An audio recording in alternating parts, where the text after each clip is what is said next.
Hello, horror stories. I hope you can share my story with your followers. I'm Darwin. I dedicated many years to transportation, working with my truck from the 1990s until my retirement in 2018. Throughout those years as a truck driver, I accumulated many experiences, some more terrifying than others. But this was the most tragic of my life. It was the winter of 1998. Normally we drove pretty long routes from Pennsylvania to Memphis. Normally I made deliveries alone, but this time we had a considerable load. So I was assigned a partner to rest and take turns during the trip. And luckily for me, that couple was my best friend, with whom I shared the same passion. I introduced him to this world when he was bankrupt and helped him recover by working as a truck driver in the same company. That night we were on Route 40, after having driven for more than 12 hours. We had to deliver the next morning without delay as it was one of our major customers and we needed to arrive on time. We were chatting while driving at the time. It was around 2 in the morning when we saw someone walking in the same direction as us. I remember my friend was surprised to see someone at that time of night and in the middle of the road. In the darkness, we couldn't tell if it was a man or a woman. I started to slow down and flash my lights, but the person didn't turn around. At that point, my colleague suggested I stop to ask if they needed help. I slowed down to about 20 kilometers per hour and stopped almost next to the person in the truck, while my colleague rolled down the window and yelled if they needed help. However, the person did not turn around and continued walking faster. My colleague suggested that I get a little closer and once again tried to offer help, but we received no response. In a moment of frustration at receiving no response and not even a gesture of acknowledgement, my colleague made one of the worst mistakes of his life, shouting obscenities and insults. At that moment, the figure, shrouded in loose clothing and a hat, slowly turned toward my colleague. To our surprise, it wasn't a person. Their face was little more than bone and skin, pale, with huge and deep eyes. I was frozen for a few seconds while my friend urged me to accelerate with shouts. That skeletal face wouldn't stop staring at my friend. It was the most terrifying experience of my life. After that encounter on the road, we continued our journey in silence. The atmosphere in the truck cabin was tense and nervous. None of us dared to mention what we had just witnessed. As we drove along the dark road, the memory of the eerie face continued to haunt me, and I couldn't get it out of my mind. My friend was also visibly disturbed. His usual lively and joking spirit had completely disappeared. I tried to focus on the road and getting to our destination as quickly as possible, to deliver the cargo and return home. Finally, at dawn, we arrived at our destination, but the feeling of relief was short-lived. I knew we would have to face that road again for the return journey, but this time it was my colleague's turn to drive. On the way back, we tried to change the subject to distract ourselves from what had happened and played music as we usually did, when suddenly a truck coming from the opposite direction hit us head-on in a curve. The impact was sudden and devastating. The crash was deafening, and I felt the truck shaking violently. In an instant, everything became chaotic. The clanking, creaking, and screeching of tires filled the air. Time seemed to stop for a moment as my mind tried to process what had just happened. A sharp pain coursed through my body as the seatbelt held me tightly against the seat. After the initial shock, everything fell silent.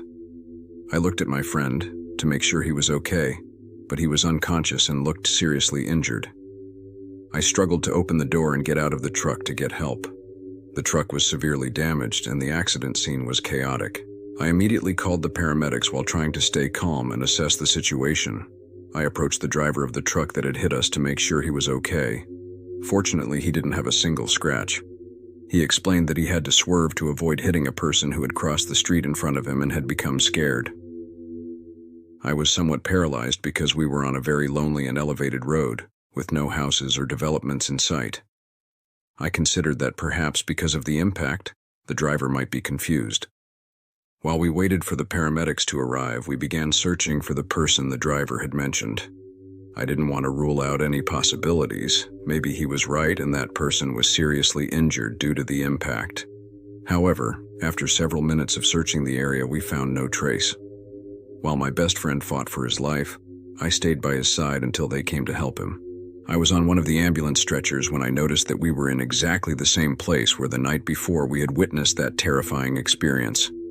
I was paralyzed when I realized that what had crossed the street in front of the other driver was not a person, but the skeleton itself.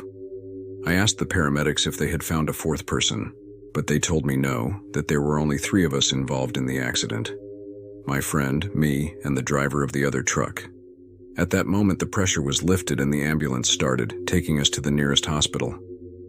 During the trip, I tried to process what had happened, but the images of that skeletal figure continued to torment me. When we arrived at the hospital, we were separated to receive treatment. While I was waiting to be seen, I took the opportunity to call my wife and tell her about the accident. I explained what had happened as calmly as possible, but I knew I couldn't hide my disturbance at what we had seen along the way. Hours later, I received news about my friend's condition. He had passed away. My whole life crumbled before me. At that moment, I knew that that skeleton we had seen on the road was death and had taken revenge for the insults my friend had shouted at it. I will never be able to get over this loss and, most importantly, never challenge death. If you enjoyed the story, click on like. It's just to know if you enjoyed it, or perhaps to let me know if you've also experienced paranormal activities. Greetings, horror enthusiasts. It's been over 3 decades since this tale, and I'm not the only protagonist. This incident occurred during my final year of school, of which I prefer not to mention the name. At that time, I lived with my family in Chicago. We departed on a school trip one Friday around 7 p.m., heading to some cabins at a campground a few hours away via Route 294. As night fell, some of us watched movies, others played cards, and some even slept, including the teachers. Around 3 a.m., while we were on a curve, we suddenly felt the bus lurch drastically, and a deafening noise came from the front of the vehicle. The driver slammed on the brakes, waking up most of my classmates who were sleeping. At that moment, the driver and 2 of the teachers got off the bus with flashlights to inspect the wheel. As we looked out the window, a friend pointed and said, "Look there. What is that?" I approached the window and could barely make out in the darkness of the night, amidst so many trees and bushes. I kept watching carefully, and then I distinguished the figure of some small children sitting on the grass, holding hands in a circle. We were very frightened, puzzled by what we were seeing. Some of us started murmuring, trying to understand what those children were doing in the middle of the night in such a remote place. We stayed silently watching, trying to discern more details in the darkness. Suddenly, one of the children raised their head and looked directly at us. Although I could barely see their face, I felt a deep chill. There seemed to be no expression on their face, but their gaze was piercing, as if they could see directly through the window and into our own thoughts. At that moment, one of the teachers returned to the bus, running at the sound of a classmate's screams. He approached the window, and upon seeing what we were looking at, frowned with concern and panic. He urged us to move away from the window and return to our seats, while he quickly went down to alert the driver and the other teacher about what was happening. Amidst the confusion, some of my classmates woke up and approached the windows, visibly terrified, until one of them exclaimed, "There they come, they're getting closer." The tension increased as we saw the children slowly approaching the bus. We all began banging on the windows to alert the teachers outside, while another classmate shouted for them to come back. At the same time, someone began honking the horn, plunging the bus into total chaos. Several agonizing minutes passed until finally the 2 teachers and the driver got back on board, visibly shaken after hearing the chaos. Finally, the driver started the engine and we hurried away. As we all murmured, trying to understand what we had witnessed, the teachers tried to calm us down, telling us that we had already gone through the worst, and that we should stay calm and in our seats. One of the teachers approached the driver and asked if he knew exactly what we had seen.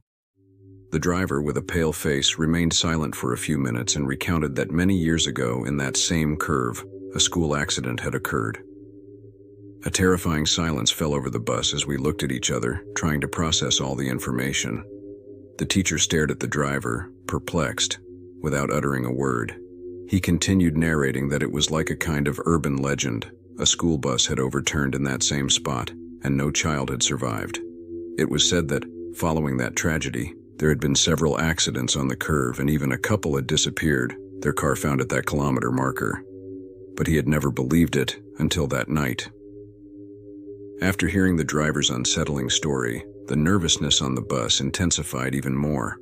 We were all plunged into a deep state of shock and confusion. How could it be possible that we were witnessing something so chilling? Despite this experience, we considered ourselves fortunate to have managed to escape from there. We believed that evil entities had taken possession of the souls of those children who died in the accident. We were convinced that their intentions were not good, and we doubted that the spirits of those poor children had found peace. On the way back from the camping trip, we took a different route and never passed by there again. If you enjoyed the story, click on like.